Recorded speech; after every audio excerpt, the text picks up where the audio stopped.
Il existe une baie qui survit là où presque rien d'autre ne peut. Elle pousse dans des endroits qui punissent la vie au lieu de la soutenir, depuis l'Himalaya gelé près de 15 000 pieds, environ 4 600 mètres, où l'oxygène est rare et où le vent tranche à travers tout, jusqu'aux falaises côtières martelées par les embruns salés qui tuent la plupart des plantes, jusqu'au désert de Gobi, où la chaleur estivale dépasse 104 degrés Tillard, environ 40 degrés Tilo, et où l'hiver tombe sous les moins 40. Et malgré tout cela, elle mûrit quand même en quelque chose de presque impossible à ignorer. Un fruit orange vif, flamboyant. Si vous y goûtez, ce n'est pas la baie sucrée à laquelle les gens s'attendent. C'est vif, acide, comme un ananas sauvage qui entrerait en collision avec les agrumes. Mais ce qui la rend vraiment perturbatrice, ce n'est pas seulement le goût, c'est sa chimie. L'industrie des compléments a passé des décennies à essayer d'imiter ce que cette plante porte naturellement, parce qu'elle fait quelque chose que presque aucune culture en rayon ne peut faire. On la décrit comme la seule plante sur Terre qui contient simultanément les 4 acides gras oméga, oméga 3, oméga 6,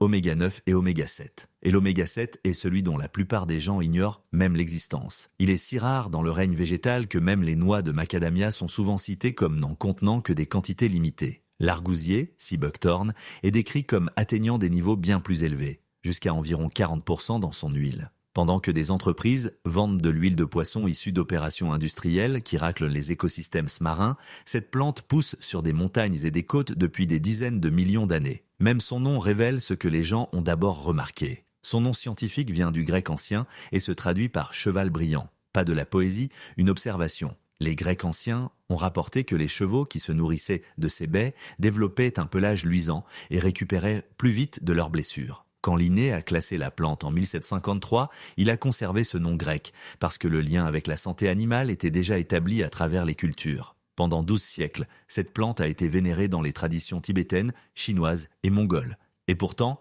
la plupart des gens dans les nations industrialisées n'en ont jamais entendu parler. Ce n'est pas un hasard, cette plante, c'est l'argousier. Bienvenue sur Mémoire des plantes, et nos archives s'ouvrent au 8e siècle après J.C. La réputation de l'argousier ne s'est pas construite sur une seule affirmation dans un seul endroit. Dans la pratique tibétaine, les traités de matière médicale chinois et les traditions mongoles, il revient encore et encore dans les mêmes catégories. Digestion, respiration, circulation, peau abîmée. Et il est traité comme fondamental, pas comme optionnel. Utilisé comme les nations industrielles utilisent aujourd'hui des rayons entiers de produits séparés. Mais voici le basculement que la plupart des gens n'entendent jamais parce qu'il transforme l'histoire en économie. Ce n'est pas seulement de la tradition. La chimie à l'intérieur de cette baie défie un système qui gagne de l'argent en fractionnant les solutions en catégories de produits distinctes. Commençons par le chiffre phare. Sa vitamine C est décrite comme pouvant être jusqu'à 12 fois plus élevée que celle des oranges. L'affirmation va plus loin. Une seule baie d'argousier pourrait contenir plus de vitamine C qu'un fruit d'agrumes entier. Puis la vitamine E, décrite comme égalant ou dépassant le germe de blé, l'un des repères classiques des compléments. Mais la vraie différence, ce ne sont pas seulement les vitamines, c'est la manière dont elles sont délivrées. La plupart des plantes fournissent des nutriments sans le vecteur intégré dont votre corps a besoin pour utiliser efficacement les vitamines liposolubles. L'argousier contient des huiles lipidiques en même temps que les vitamines, ce qui signifie qu'il apporte à la fois les nutriments et le système de transport basé sur les graisses dans la même baie. Sans graisse, votre corps ne peut pas utiliser correctement des vitamines comme E, A et K. Cette baie arrive déjà avec la pièce manquante à l'intérieur. Puis vient le composé avec lequel le marché moderne est le moins à l'aise, l'oméga 7, aussi appelé acide palmitoléique. L'oméga 7 est rare chez les plantes, mais l'huile d'argousier est décrite comme pouvant atteindre jusqu'à 40%. Et pourquoi l'oméga 7 compte-t-il ?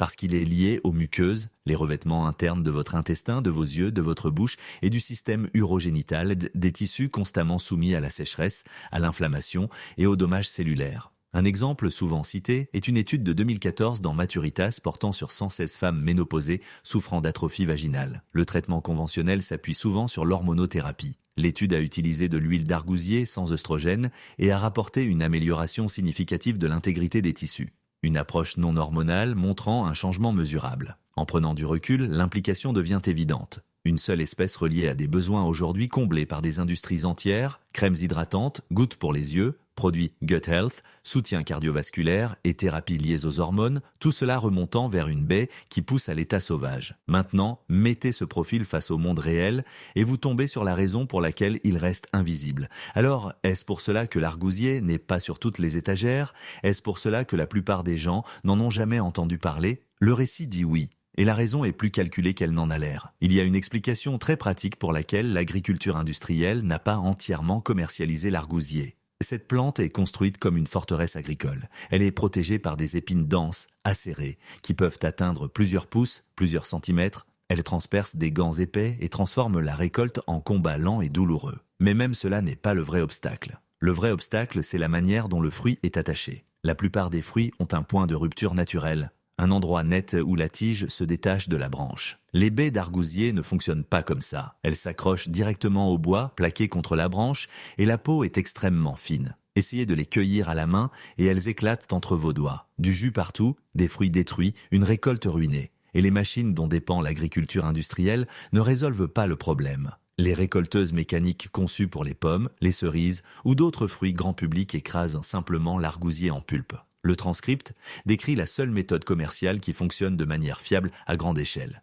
Couper des branches entières, les surgeler rapidement autour de moins 40 degrés et 40 degrés, puis secouer les baies pendant qu'elles sont gelées et solides. C'est efficace mais c'est coûteux, c'est intensif en main-d'œuvre. Cela exige une chaîne du froid et un traitement immédiat, et cela la rend incompatible avec le modèle de marchandises rapides, à très gros volume, qui domine l'agriculture moderne. Parce que l'agriculture industrielle privilégie ce qui est le plus facile à récolter, le plus facile à stocker, le plus facile à expédier. La stabilité en rayon l'emporte sur la densité nutritionnelle. Le maïs et le soja peuvent être récoltés mécaniquement, stockés longtemps, déplacés sur des continents et vendus comme des commodités interchangeables sans réfrigération. L'argousier ne peut pas être traité ainsi. Il demande une manipulation délicate, une logistique de chaîne du froid et un traitement qui ne rentre pas dans le système le moins cher possible. Et c'est le point vers lequel l'histoire veut vous emmener. Il ne cultive pas ce qui rend les gens en bonne santé. Il cultive ce qui rapporte. L'argousier est trop contraignant à industrialiser, alors il reste invisible, tout en continuant à pousser là où la plupart des cultures échoueraient. Mais l'argousier ne défie pas seulement le marché de la santé.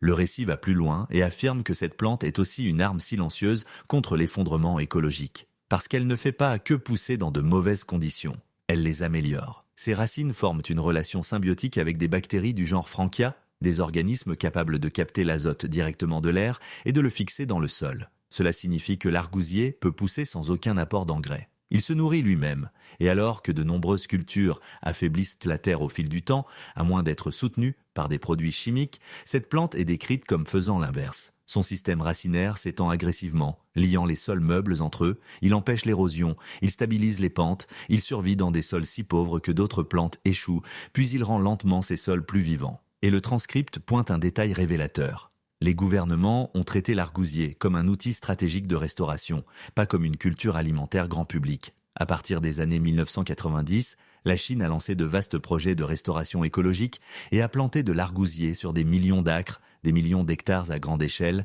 pour lutter contre la désertification, l'utilisant pour reconstruire des terres dégradées plutôt que pour remplir les rayons des supermarchés. Le récit cite des recherches liées à l'Académie chinoise des sciences comme documentation de cette approche. La même plante associée à la réparation des tissus humains est aussi associée à la réparation de la peau de la terre, la couche arable. Alors, comment la reconnaître si vous la voyez ? La description est distinctive. Cherchez des feuilles type saule, une teinte vert argenté, et des épines qui vous tiennent à distance. Puis le fruit, des grappes oranges vives serrées si près des branches qu'elles peuvent sembler peintes. La plante est décrite comme poussant à l'état sauvage le long de certaines côtes d'Europe, à travers l'Asie, dans les prairies canadiennes et dans certaines régions des États-Unis. Elle aime les embruns salés, elle prospère en sol pauvre et elle ne se contente pas de tolérer la sécheresse. Elle semble s'en moquer. Vous la trouvez là où rien d'autre ne veut vivre. Et cela mène à la thèse que l'histoire veut vous laisser. Nous n'avons pas toujours besoin de nouveaux médicaments synthétiques. Nous n'avons pas toujours besoin de compléments fabriqués en laboratoire. Nous n'avons pas toujours besoin d'interventions pharmaceutiques pour des États qui disposent déjà de solutions végétales avec de longues histoires derrière elles. Parfois, la réponse est de regarder ce que des systèmes médicaux traditionnels ont révéré, puis de comparer cette révérence à ce que l'industrie moderne a ignoré. Voici ce que cette histoire est en train de dire. Les systèmes modernes vous entraînent à croire que la santé doit venir des laboratoires, d'isolats synthétiques, de produits conçus puis revendus en catégories séparées. Mais l'argousier révèle une autre réalité. Les médecins tibétains connaissaient déjà sa valeur. Les Grecs anciens ont documenté ce qu'il faisait au corps vivant. Et la recherche moderne a passé des décennies à revenir en cercle pour confirmer ce que d'anciens systèmes de connaissances considéraient comme évident. Ce n'est pas une mode de super-aliment. C'est 1200 ans d'usage médical documenté. C'est une plante restauratrice, fixatrice d'azote, capable de reconstruire le sol à une échelle massive. Et elle est décrite comme la seule plante sur Terre qui porte les 4 acides gras oméga dans un seul ensemble naturel. Mieux que l'huile de poisson extraite d'écosystèmes océaniques en déclin, mieux que des aliments expédiés à travers le monde pour imiter ce qui pousse déjà à l'état sauvage dans des endroits qu'aucune culture industrielle ne veut toucher. Mieux que n'importe quel complément isolé vendu comme la pièce manquante parce que cette baie arrive comme un système complet. Alors pourquoi n'en avez-vous jamais entendu parler? Parce qu'on ne peut pas breveter 12 siècles de connaissances. Parce que cela ne rentre pas dans le modèle de l'agriculture industrielle. Parce qu'une plante capable de remplacer plusieurs catégories de produits, c'est mauvais pour les affaires. Mais la plante se moque des modèles économiques. Elle continue de pousser dans l'Himalaya à 15 000 pieds, 4 600 mètres. Elle continue de produire sur des falaises côtières battues par le vent. Elle continue d'offrir la même nutrition qui a soutenu des civilisations à travers des conditions rudes et une longue histoire. La seule question est de savoir si vous allez commencer à chercher ce qui a été ignoré. Bienvenue sur Mémoire des plantes. Si ces archives ont ouvert quelque chose en vous, abonnez-vous, parce que la prochaine récolte est plus proche que vous ne le pensez.